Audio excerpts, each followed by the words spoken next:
و پیام ما با آقای بوشی است که اگر در قسمت تأمین صلح در افغانستان توجه نشه و مردم افغانستان در راه رسیدن صلح کمک نکنه، به یقین که مشکل نه تنها دامنگیر افغانستان بلکه دامنگیر امریکا و تعداد بیشتری از کشورها.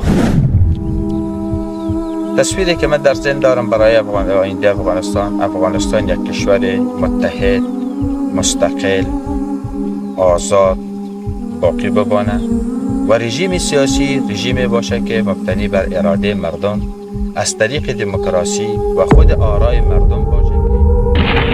کشور ما داخل شو ورنه توریستا همه کشور گرفتن. ایره حتی اون کسیش که به نام شیر معروف سو اعلان کرده بود ایره در فرانسه. مسعود در فرانسه اعلان کرده بود که با ما بیان اگر در این صورت توریستا کل افغانستان گرفتن. متوجه باشین قضیه را. این استنصار به اونا صورت گرفتن.